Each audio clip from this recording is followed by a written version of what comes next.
When a man comes back from work and you ask him, how was your day? He will tell you, fine. Nothing else. It went well. Fine. True. If the boy, you ask a woman, how was your day? She will tell you who died. Hey, not how chicken crossed the road. What happened in her office. The one will concern, no concern them. She will tell you everything. Right? Now, when a woman now comes home, she wants to fall in love. She wants to talk to her husband about everything that has happened to her. Forgetting that the man's brain can only carry 15 minutes. And so a woman is talking for the next 1 hour. And the man's brain is listening, but his brain has shut down. Do you understand? Now, because his brain has mentally shut down, you will be wondering why probably 2 weeks you're telling your husband, but I told you I'm going to do it. And he's telling you, no, you didn't tell me. And you're like, I told you. Now I did not tell you. You are looking at him.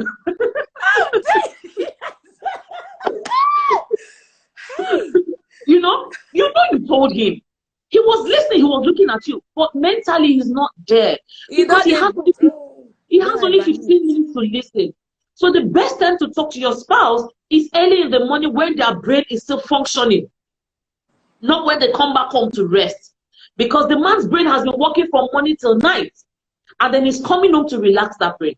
Now, for the women part of the view, a woman comes back home and cleans the house, does everything, and then the man is seated by the TV, probably taking a sip of, taking a drink or watching TV. And then when he wants to go to bed by probably 10, 11, knowing that she has to wake up 4 a.m. again, you now say, baby, I'm back. You now want to climb. Knowing that if you had joined her in doing that, she would have gone to bed earlier. She would have fallen in love with you. And then sex will be easy.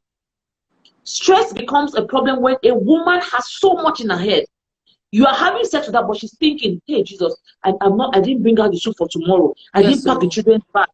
And then you want her to get wet. How? A woman that you have not told her how beautiful she is. She wears a new cloth you don't know. She wears a new outfit you don't know. She makes her hair, you don't see it. But there's a guy in the office who noticed everything. And then you think she won't sexually get attracted to him.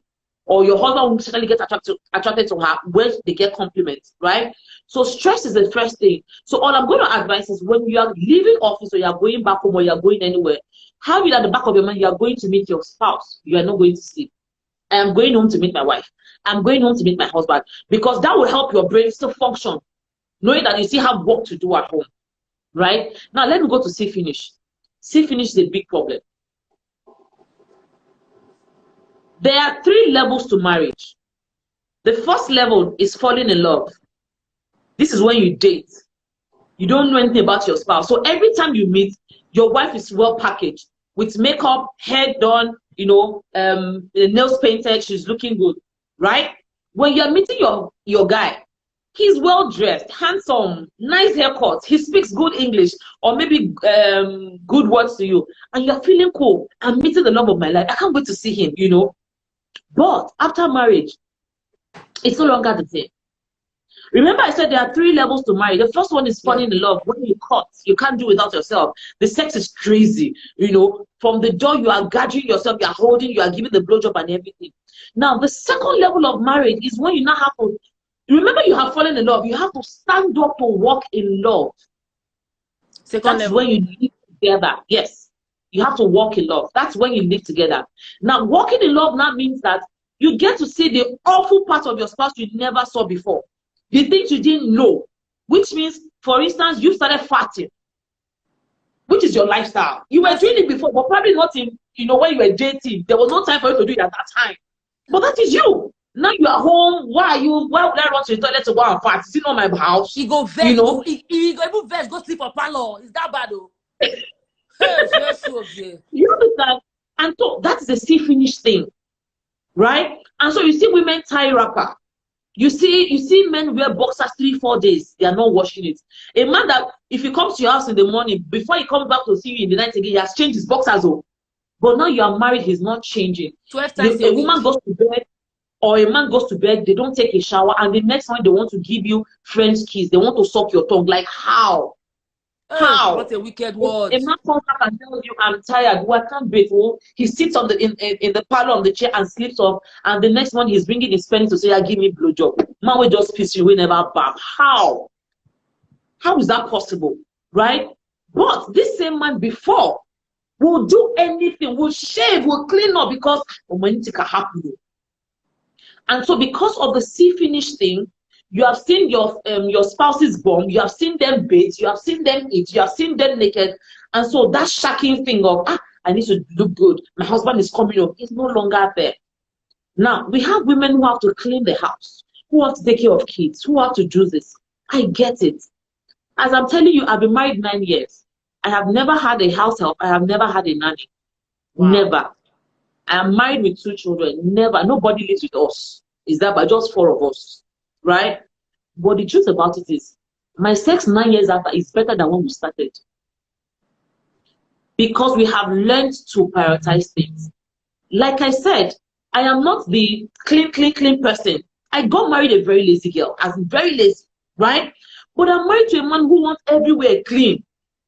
My husband can tell you wash the bathtub 3 times a week, sweep the house 10 times, mop the parlor in the morning and the night. And I wonder, nobody came to this house now, right? But the truth about it is, in marriage, some people have strengths, some people have weaknesses. If you know that your husband is good in kitchen, is good in cooking, who says it has to be a woman that will cook? Take over the cooking part. It's called marriage. It's called love. If you are good at probably washing dishes, or you are good at taking care of the kids, focus on that. Let your spouse take over the other part of the house. There are no rules to what one person must do or one person must not do. Gone are those days where it has to be women doing everything, cleaning the house, washing dishes. No. Nowadays we both fucking bring in the money. We both fucking work. So we have to do the work, because when it comes to sex, we do the work together. If I decide to lie down like a log of wood, now you fuck me and go now, you will be angry. But when it comes to chores, you will tell me, do it alone. When it comes to kids, I will bathe them, I will clean the house, I will still cook for you, I will still come and serve you. You will feel, I will still pack your plate to go and wash. And then you tell me what I do like a log of wood in bed. Why wouldn't I? When we get to understand that no matter how much we live in our home, we need to always change our mindset about ourselves. Yeah. Now, what do you do so as not to get passive finish things? The focus is the positive aspect. What is my husband good at? That his friends, listen carefully, what is my husband good at that his friends can't do or don't do to their wives? So I'll focus on that thing that my husband can do, that I know that most men cannot do this. So when I focus on those things, it will make me feel good that yes, I've got a man. Focus on that thing your spouse can do that most that other people you know can't do or don't do. But you know what we'll do? Real worry picking. What we'll do is we focus on those things they don't do. Hey, you don't even take care of me. You cannot even give me head. You cannot even clean you cannot cook for me. Look at your neighbor. Look at our neighbor. Look at how the husband. What about the one he does? And so the sexual attraction will start to wear out. Why? Because you keep comparing the negative aspect of their life and you ignore the positive aspect of their life. You don't see the little they do. You see the big they don't do. For instance, your husband is not good in fingering, but he's good in giving head. But you love fingering. Why don't you appreciate the head? Why don't you appreciate the head he's good at and help him work on the fingering he's not good at? But you know what? We complain about the fingering. We never even appreciate the head. He's good at kissing you, or he's good at touching you, or sending messages. You don't appreciate it.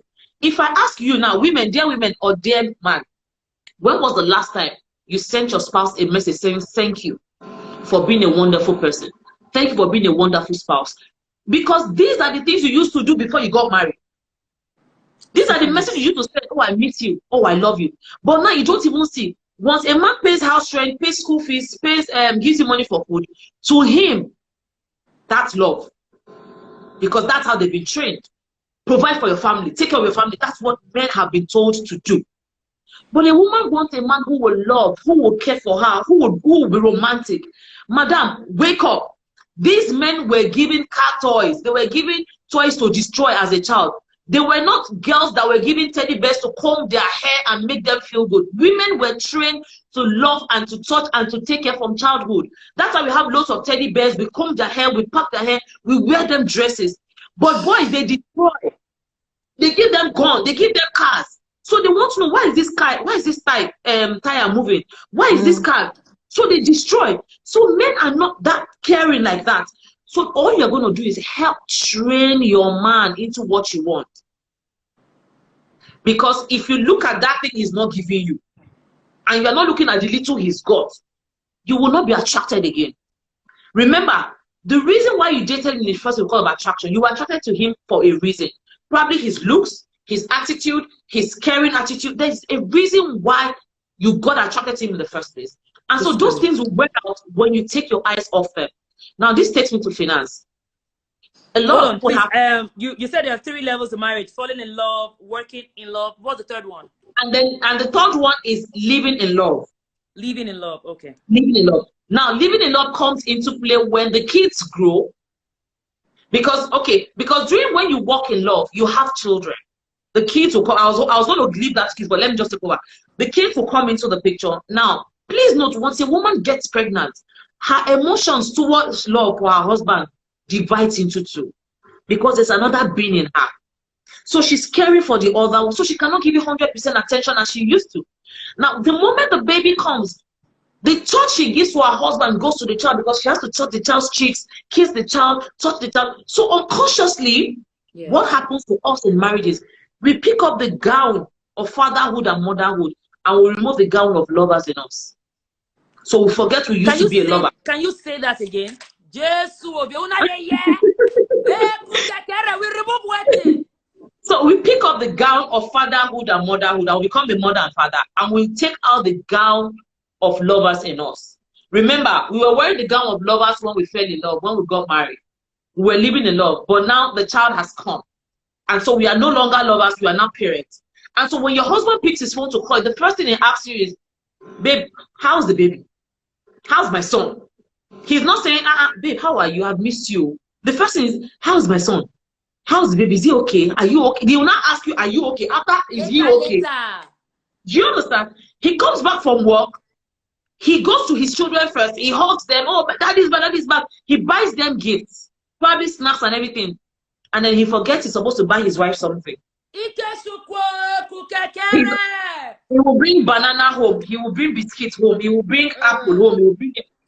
But he never remembers to probably buy the wife a necklace. Or even just say, you know what? Take this. All of them will share it. But you know the irony of it?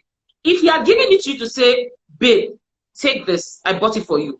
It's normal that you share with the children, but to make you feel good that my husband remembered me. But to you, he bought it for the house, so that's not for you. So there are 2 different things. We put the garment of love in us. Yeah. So for the kids, we become so in love with our children. Remember, we have removed the gown of lovers. We become so in love with our children, we forget our spouse. So everything, my son, my husband, my wife, my this one, we forget who we used to be. Now, we wake up in the mornings, the kids for school. We are planning our body.